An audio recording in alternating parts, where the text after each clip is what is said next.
দিবে কলমা দিবে না, বলেন ঠিক না? সময় হয় নাই তো, তাহলে আপনার সবাই দাঁড়িয়ে গেলেন যে একটু বসেন। আমার কথা শেষ, এই যে বাধা হলো আমি 2 মিনিট কথা বলে ফেলতাম। আল্লাহু আকবার। আপনার দাঁড়াইলেন না, আমি মনে করছি আজান হয়ে গেছে। খেয়াল করেন, এখন আপনাদেরকে একটা ধারণা দেবো। আমি খতমে নবুয়ত আন্দোলন বাংলাদেশের ছোট্ট একটু গোলাম চাকর। লোকেরা বলে আমির, আমি বলি চাকর। কিসের ছাতার আমিরটা আমি? কিয়ামতের ময়দানে মদিনাওয়ালা যদি বলে আর আমার বাংলাদেশের খতমে নবুয়তের চাকরটা কোথায়, ওরে ডাক, এটা যদি ডাক দেয় মদিনাওয়ালা, আমার জীবন কামিয়া। ঠিক কিনা বলেন?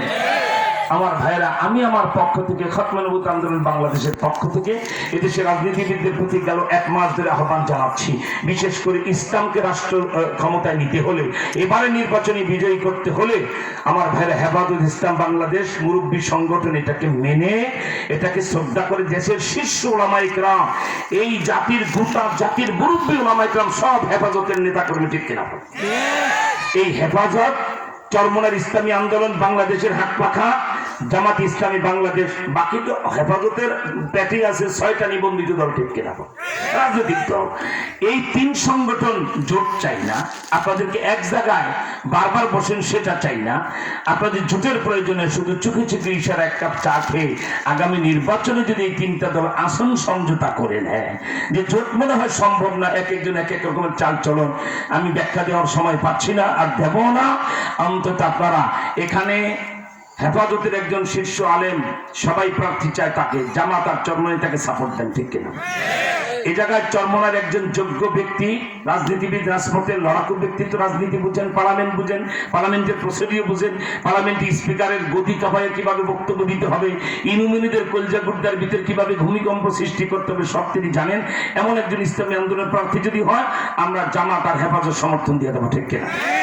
অর্থাৎ আমি চাচ্ছি সমস্ত আসনে ইসলামের বাক্সা নিয়ে দাঁড়াবে একজন, বাকি সবাই সাপোর্ট দেবো, ঠিক কিনা? জোরে বলেন। এটা যদি হয়, আমার দিল কেন যেন বলে এবারই রাষ্ট্র ক্ষমতায় ইসলাম যাবে। কারণ হেফাজত, চরমনে, জামাত এক মঞ্চে তারা ভোট চাইবেন। যদি মরা শেখ মুজিবকে গোপালগঞ্জ থেকে উঠায় আনো আর জিয়াউর রহমানকে উঠাই স্টেজে উঠো, খোদার কসম ইসলাম ঠেকাইতে পারবেন না, ঠিক কিনা? জোরে খান। তবে এই ব্যাপারে দলগুলির এখলাস লাগবে। আমি তাই প্রশ্ন করি, এই 3 দলের নেতাদেরকে, দলের বিজয় চাও না ইসলামের বিজয় চান, দলের নেতা প্রতিষ্ঠা চান না কোরআনের রাষ্ট্র চান, এটা বলতে হবে, ঠিক কিনা বলে?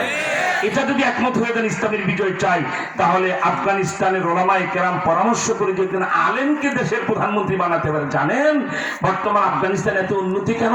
একজন মহাক্কিক আলেম আল্লামা হিবাতুল্লাহ আখুন্দজাদা, তাকে তারা প্রধানমন্ত্রী বানিয়েছে, যে মেয়েটা প্রতিদিন 2 ঘন্টা বুখারী শরীফ পড়ান, বাকি সময় রাষ্ট্রের দায়িত্ব পালন করে। আলহামদুলিল্লাহ বলেন না? 1 মিনিট, আজান বলার সময় 1 মিনিট। আপনার এখান থেকে যদি আজান শোনা যায়, একজনের জবাব দেন, বাকিরা শোনেন, জায়েজ আছে। খেয়াল করেন, আমি কথা শেষ করি। আফগানিস্তানের লোকেরা মোল্লা হিবাতুল্লাহ আখুন্দজাদা তার মন্ত্রী পরিষদের ওলামায়ে কেরাম নিয়ে গঠন করেছে। পৃথিবীর কোন রাষ্ট্রের চেয়ে ভালো চলে না মন্দ চলে? সব দেশ থেকে ভালো চলতেছে আফগানিস্তান, ঠিক কিনা? আর এমন একটা লোকের তারা প্রধানমন্ত্রী বানিয়েছে, মাটি ধরলেই স্বর্ণ হয়। যে বাগান দিয়ে হেঁটে যায়, পরের বছর ওই বাগানে ফসল ডবল হয়। আল্লাহু আকবার।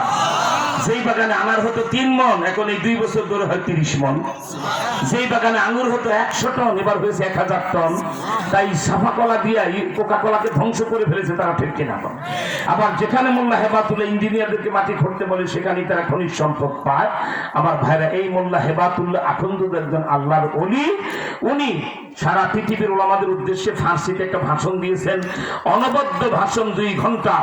সেটা আমার বাংলাদেশে কিন্তু 99% জন হুজুরই ফার্সি বুঝে না। কেন? ফার্সি আমরা পড়াই না। যারা একটু বয়স্ক মুরব্বী ফার্সি আগে পড়েছে, এরা না কিছু ফার্সি বুঝে, ঠিক কিনা? এখন কিন্তু সচরাচর ফার্সি বুঝে না ওলামায়ে কেরাম, কিন্তু তার মাদার ল্যাঙ্গুয়েজ যেহেতু ফার্সি, তাই তিনি ফার্সিতে ভাষণ দিয়েছেন। সেই ফার্সি ভাষণের বক্তব্যটা এত প্রয়োজন গোটা পৃথিবীর ওলামায়ে কেরামের উম্মতের পড়ার জন্য। যে মোল্লা হিবাতুল্লাহ আখুন্দজাদের এই হালের বক্তব্যটা পড়েন, আমার দিল বলে সেই জমানার ওমর হয়ে ময়দানে অবতীর্ণ হতে রাজি হয়ে যাবে। আলহামদুলিল্লাহ। এটাকে আমরা বাংলা ভাষায় বঙ্গানুবাদ করে, আমি নিজে এটা সম্পাদনা করে নাম রেখেছি আফগান মাটি দুর্জয় ঘাটি। আলহামদুলিল্লাহ বলেন। এই বইটা আমার, ওই যে সাদা গাড়ি দেখতে পান, বইটা কোথায়? এই যে বইটা আফগান মাটি দুর্জয় ঘাটি 5টা 10টা কিনে 100 টাকা দিয়ে বন্ধুকে একটা আতর না দিয়ে এই 30 টাকার বই একটা বন্ধুর হাতে হাদিয়া দাও। সে আগাগোড়া যদি 3 ঘন্টায় পড়ে 3বার পড়ে সে এ জমানায় ইন্ডিয়ার ভিতরে লড়তে মুজাহিদ হয়ে যাবে। ঠিক কিনা তো?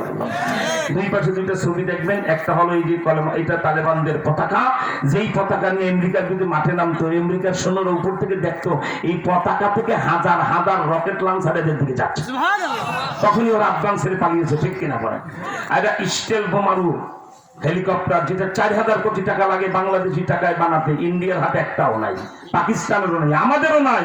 এরকম 200 হেলিকপ্টার তালেবানরা আমেরিকার কলিজা থাবাটা ঠান্ডা রেখে দিচ্ছে। আলহামদুলিল্লাহ বলে।